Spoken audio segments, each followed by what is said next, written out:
Vande Mataram Delhi live में आप सभी का स्वागत है। मैं हूं आपके साथ दीपिका सिंह। दिल्ली पुलिस का आज 75वां स्थापना दिवस है। केंद्रीय गृह मंत्री अमित शाह ने राष्ट्रीय राजधानी में मनाए गए स्थापना दिवस समारोह में हिस्सा भी लिया। गृह मंत्री अमित शाह ने दिल्ली पुलिस परेड की सलामी भी ली। दिल्ली पुलिस की अलग अलग यूनिट ने गृह मंत्री अमित शाह को सलामी दी। परेड में महिला पुलिस की भी भागीदारी रही। हालांकि महिला पुलिस ने भी गृह मंत्री को सलामी दी। गृह मंत्री अमित शाह ने सलामी परेड के बाद पुलिस यूनिट को संबोधित भी किया। गृह मंत्री अमित शाह ने उत्तर पूर्वी दिल्ली में दंगों की जांच के लिए दिल्ली पुलिस की सराहना की और कहा कि पुलिस को अगले 5 साल और 25 साल के लिए एक रोड मैप तैयार करना चाहिए। अमित शाह ने इस दौरान कहा कि दिल्ली पुलिस ने उत्तर पूर्वी दिल्ली में दंगों और कोरोना वायरस महामारी के दौरान कठिन परिश्रम किया है। गृह मंत्री ने कहा कि जिस तरह से दिल्ली पुलिस ने दंगों की जांच की और अदालत में पेश किया, उसके लिए मैं उन्हें बधाई देता हूं। अलग अलग जो मेडल मिले थे उनसे उनको अलंकृत किया गया है। किसी भी बल में 75 साल तक देश की राजधानी ने जिस इंस्टीट्यूशन ने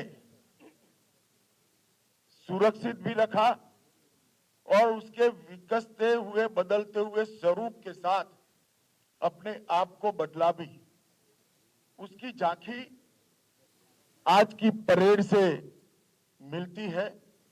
परेड में जो अधिकारी और जवान शामिल हुए हैं, मैं सभी को इस शानदार परेड के लिए बहुत बहुत बधाई देना चाहता हूं।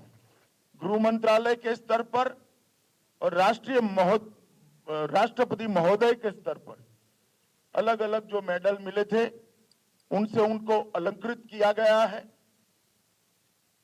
किसी भी बल में अच्छे काम का एक्नॉलेजमेंट ये पूरे बल के उत्साह देने वाला साबित होता है। आज मैं जिन अधिकारियों को, दिल्ली पुलिस के जवानों को अपने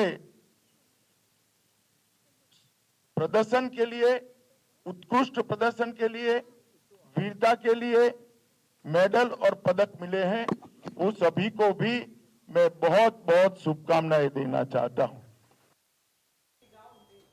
दिल्ली में आज़ादी के 75वें अमृत महोत्सव पर दिल्ली पुलिस अपना स्थापना दिवस दिल्ली पुलिस की तरफ से मनाया गया, जिसके तहत दिल्ली के अलग अलग जिलों में बनाए गए पुलिस स्टेशन का उद्घाटन भी किया गया। आज़ादी के 75वें अमृत महोत्सव और दिल्ली पुलिस के स्थापना दिवस पर दिल्ली पुलिस ने नए पुलिस स्टेशन का उद्घाटन किया। पूर्वी दिल्ली जिले की डीसीपी प्रियंका कश्यप ने बताया कि आज दिल्ली पुलिस का स्थापना दिवस भी है। इस मौके पर पुलिस के नए भवन का उद्घाटन भी किया गया है, जिससे आम जनता को पुलिस से संवाद करने में और भी ज़्यादा आसानी होगी। लोग अपनी शिकायत भी आसानी से कर सकेंगे।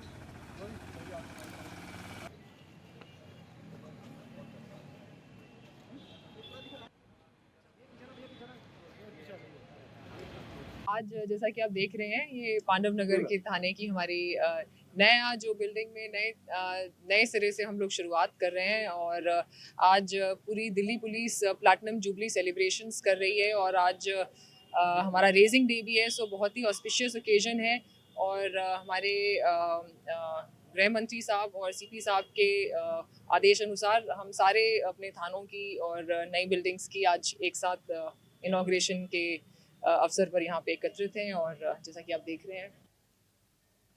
दिल्ली के मालवीय नगर में स्थित पीटीएस पुलिस कॉलोनी में दिल्ली ट्रैफिक पुलिस की तरफ से छोटे छोटे बच्चों को ट्रैफिक के नियमों के बारे में जानकारी दी गई। इस दौरान उनसे सवाल जवाब किए गए और एक प्रतियोगिता का आयोजन भी किया गया। वहीं इस जागरूकता कार्यक्रम में फायर ब्रिगेड की तरफ से भी अफसर पहुंचे और डिजास्टर मैनेजमेंट अथॉरिटी की तरफ से भी अधिकारी पहुंचे। यहां बच्चों को फायर नियंत्रण से संबंधित जानकारी भी दी गई और उन्हें जागरूक भी किया गया।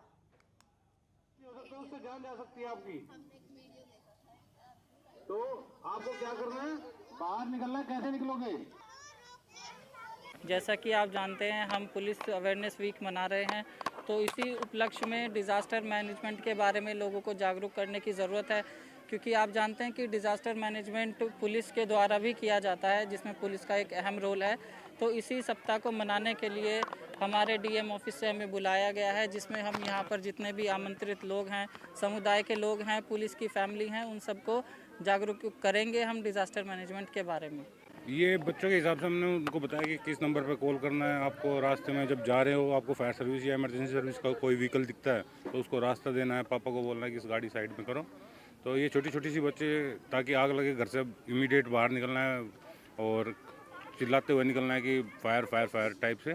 तो वो इस टाइप से इंस्ट्रक्ट किया है ताकि इन बच्चों को दिमाग में जाए और ये इमरजेंसी सिचुएशन में काम रह के हेल्प कर सके किसी दूसरे की भी। ये एक बड़ा कंसर्न है कि गाड़ियाँ नहीं पहुंच पाती, क्योंकि अगर कोई छोटी मोटी कॉल है तो हम उसको कंट्रोल कर लेते हैं, बट अगर वो मेजर हो जाए और वहाँ पे पानी की सप्लाई ना पहुंच पाए तो वो हमारे लिए क्रिटिकल होता है। तो हम यही उम्मीद करते हैं कि लोग बाग अपना ट्रैफिक जो व्हीकल्स हैं पार्क ना करें पतली गलियों में, जिससे कि अगर छोटी गाड़ियाँ हमारी जा सके अंदर तक तो हम उसको जाकर बुझा सके आगों को। जनाधार नेशनल पार्टी द्वारा गुरु रविदास जयंती के मौके पर वार्ड 34 सकारावती में कार्यकर्ता सम्मेलन और सम्मान समारोह का आयोजन किया गया। जेएनपी ने पूरी दिल्ली में नगर निगम के सभी वार्डों पर अपने उम्मीदवार उतारने की बात कही है। पार्टी की दिल्ली प्रदेश अध्यक्ष संध्या सिंह ने भी ये आह्वान किया है कि महिलाएं जेएनपी पार्टी से जुड़ें। पार्टी ने नगर निगम के चुनाव में करीब 50% महिला उम्मीदवारों को चुनावी मैदान में उतारने की बात कही है। जनाधार नेशनल पार्टी के राष्ट्रीय उपाध्यक्ष सूरज भान उर्फ बल्लू पहलवान ने इस मौके पर निगम चुनावों को देखते हुए जेएनपी के मुद्दों को मीडिया के सामने भी रखा। उन्होंने कहा कि चुनाव जीतने के बाद दिल्ली को साफ करने के लिए एक बड़ी मुहिम की शुरुआत की जाएगी।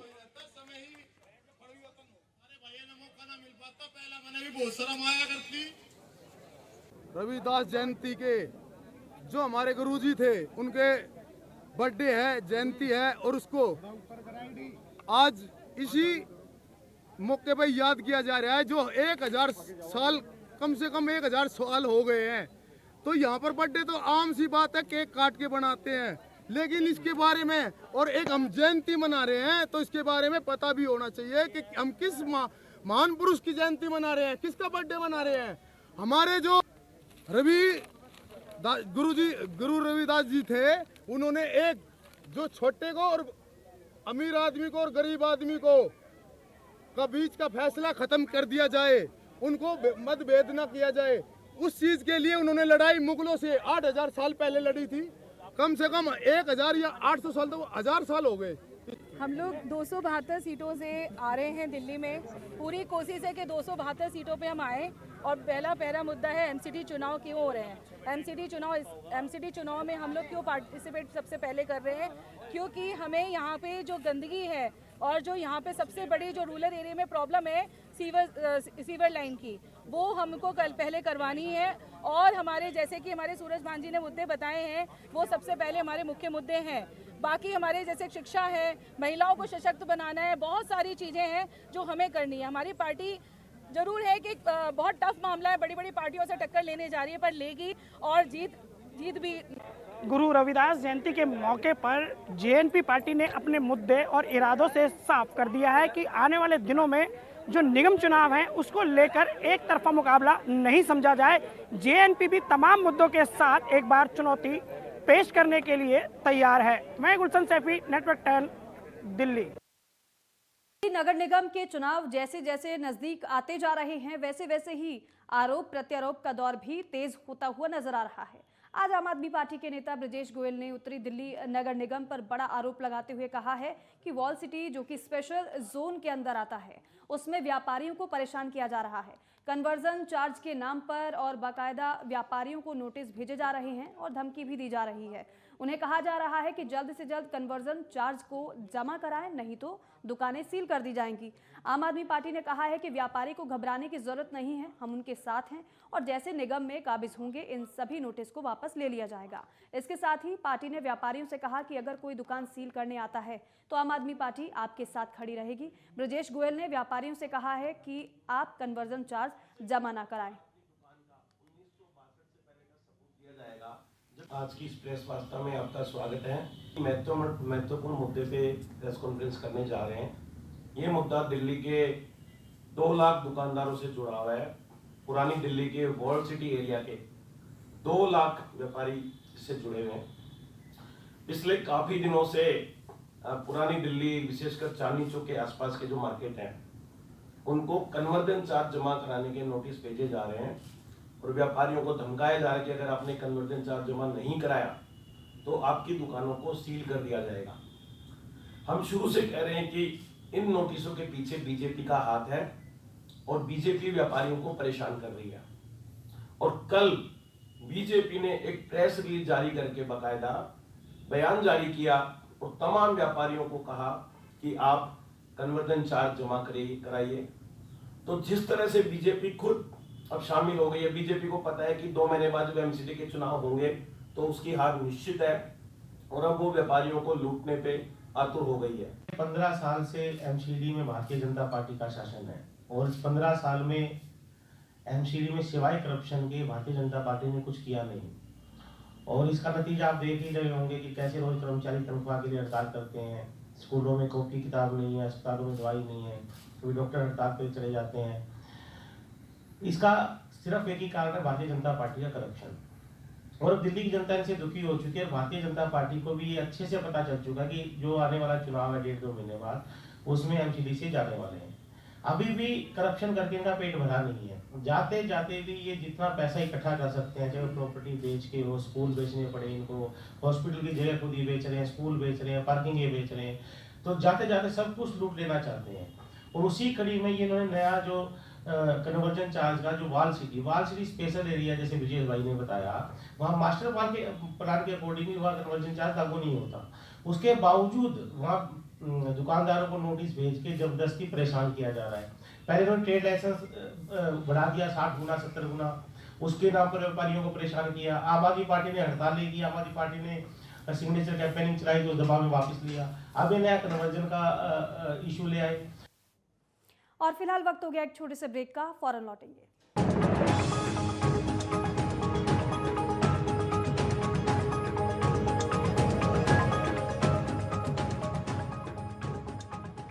चलिए खबरों में आगे बढ़ते हैं। दिल्ली पुलिस के अलग अलग पुलिस स्टेशन में जागरूकता कार्यक्रम आयोजित किए गए। कहीं पुलिस की तरफ से बच्चों को ट्रैफिक नियमों की जानकारी दी गई तो कहीं सेल्फ डिफेंस की ट्रेनिंग भी दी गई। और इसी कड़ी में आज सीआर पार्क थाने में सेल्फ डिफेंस ट्रेनिंग और आई चेकअप कैंप का आयोजन भी किया गया। यहाँ पुलिस कर्मियों के लिए मुफ्त में आंखों का चेकअप किया गया। दूसरी तरफ स्कूल के बच्चों को पुलिस स्टेशन के बारे में जानकारियां भी दी गई। उन्हें बताया गया कि किस तरह कैसे एफआईआर दर्ज की जाती है और सेल्फ डिफेंस के बारे में बच्चों को जानकारी भी दी गई।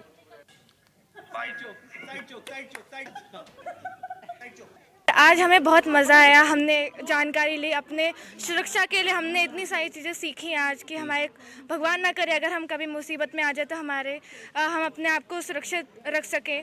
और उसके पुरस्कार हमें मिला, हमें सर्टिफिकेट मिला।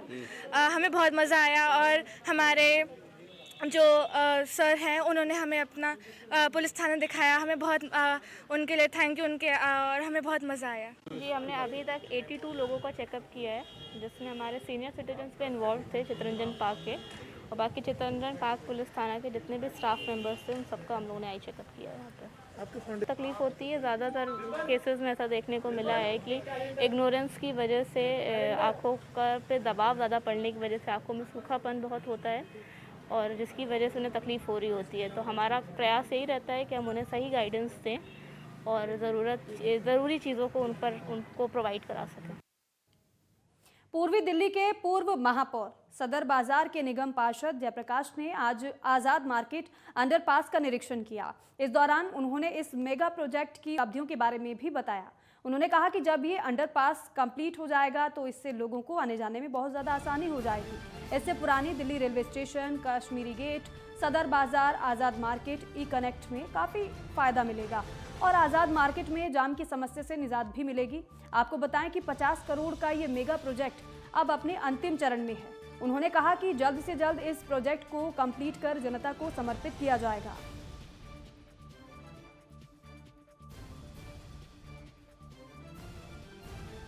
देखिए, हमारे क्षेत्र का बहुत ही प्रतिष्ठित और प्रतीक्षित ये प्रोजेक्ट है और इस क्षेत्र में जो जाम है, जाम से मुक्ति दिलाने का एक ही वो सहारा है। जब हम निगम में चुनकर के आए तो सबसे पहले हमने रानी झांसी फ्लाईओवर का निर्माण करवाया। जो प्रोजेक्ट पिछले 10 साल से रुका हुआ था उसको 1.5 साल में तैयार करवाया और 2019 में उसको उद्घाटन कर दिया।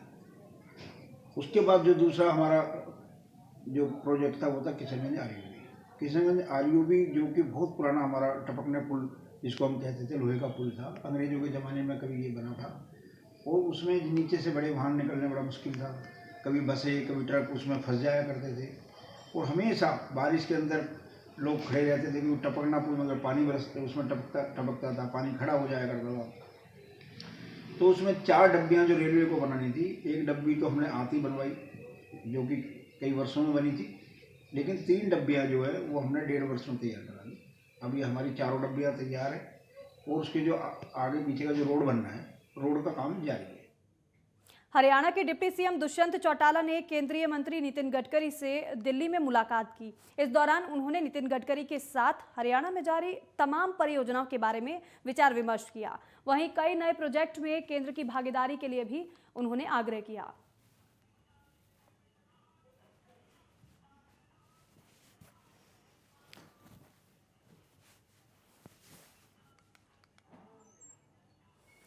साउथ दिल्ली के नारकोटिक्स स्क्वाड की टीम ने सूचना के आधार पर छापेमारी करते हुए अवैध शराब तस्करी के मामले में 2 आरोपियों को गिरफ्तार किया है।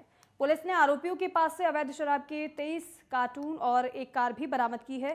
गिरफ्तार आरोपी की पहचान अशोक कुमार के रूप में हुई है।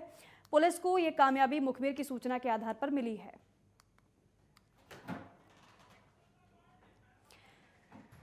दक्षिणी दिल्ली के स्पेशल स्टाफ की टीम ने जेब काटने की वारदात को अंजाम देने वाले गिरोह के 3 सदस्यों को गिरफ्तार किया है। इसके साथ ही गिरफ्तार आरोपियों के पास से स्पेशल स्टाफ की टीम में 17 मोबाइल फोन भी टीम की तरफ से जब्त किए गए हैं, जो अलग अलग इलाकों से चोरी किए गए थे। गिरफ्तार आरोपियों की पहचान की जा चुकी है। फिलहाल पुलिस इन आरोपियों से पूछताछ भी कर रही है।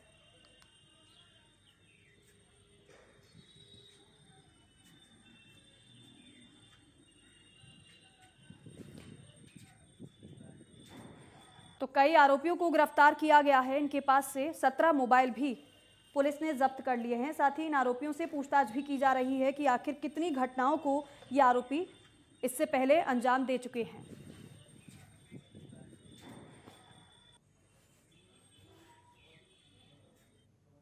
संत रविदास की जयंती पर आज तमाम राजनीतिक दिग्गजों ने उन्हें नमन किया। पीएम मोदी ने दिल्ली में संत रविदास को नमन किया, तो वहीं दूसरी तरफ सीएम योगी आदित्यनाथ और पंजाब के मुख्यमंत्री चरणजीत सिंह चन्नी ने वाराणसी में रविदास जी की जन्मस्थली पर जाकर उन्हें श्रद्धांजलि अर्पित की।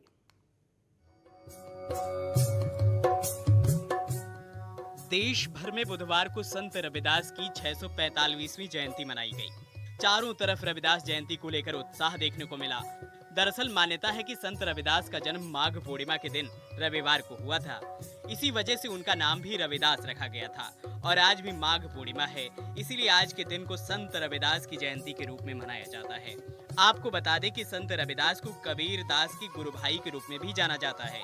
संत रविदास का जन्म बनारस के सीरगोवर्धन गांव में हुआ था और यहाँ हर साल रविदास जयंती पर कई कार्यक्रमों का आयोजन किया जाता है, जिसमें शामिल होने के लिए पंजाब से लाखों श्रद्धालु आते हैं और आज यहाँ कई राजनेताओं का जमावड़ा भी देखने को मिला।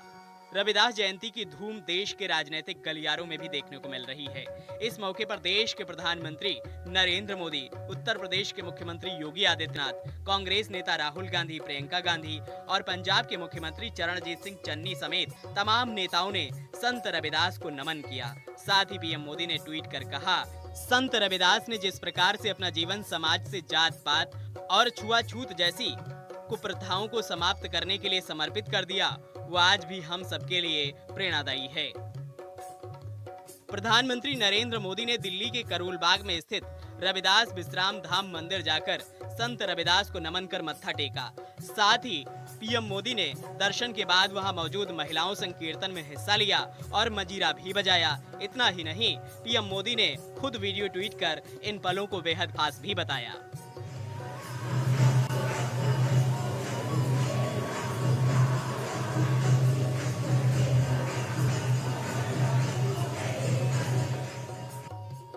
वहीं दूसरी तरफ संत रविदास की जन्मस्थली पर भी कई दिग्गजों का जमावड़ा देखने को मिला।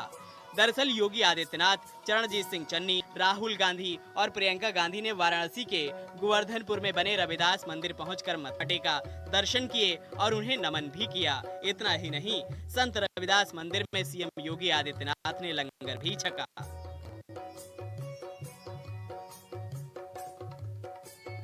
साथ ही सीएम योगी ने ये भी कहा कि सदगुरु का रास्ता सामाजिक समरसता के लिए जरूरी है, उस पर सबको चलना चाहिए। पीएम के नेतृत्व में सतगुरु के विचारों को जन जन तक पहुंचाने का कार्य हो रहा है। आपको बता दें कि गुरु रविदास, जिन्हें रैदास, रोहिदास और रूहिदास के नाम से भी जाना जाता है, भक्ति आंदोलन के एक प्रसिद्ध संत थे। उनके भक्ति गीतों और छंदों ने भक्ति आंदोलन पर स्थायी प्रभाव डाला है। संत रविदास ने अपने दोहों और उपदेशों के माध्यम से जाति आधारित सामाजिक भेदभाव के खिलाफ कई संदेश दिए। संत रविदास बहुत ही धार्मिक स्वभाव के व्यक्ति थे। उन्होंने सभी को आपसी प्रेम बढ़ाने की शिक्षा दी और इसी तरह से वे भक्ति के मार्ग पर चलकर संत रविदास कहलाए। उनकी शिक्षाएं आज भी प्रेरणा का स्रोत हैं। Bureau report, network 10। और खबर उत्तर प्रदेश से है। प्रियंका गांधी ने यूपी में संभाला मोर्चा। कानपुर में प्रियंका गांधी ने रोड शो भी किया है। किदवई नगर में कांग्रेस की तरफ से जनसंपर्क अभियान भी चलाया गया और प्रियंका गांधी ने प्रत्याशी अजय कपूर के लिए प्रचार किया और जनता से वोट अपील भी प्रियंका गांधी ने की।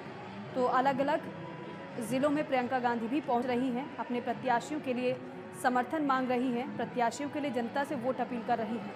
कानपुर में एक दिन पहले भारतीय जनता पार्टी की तरफ से प्रचार किया गया था और आज प्रियंका गांधी कानपुर पहुंची।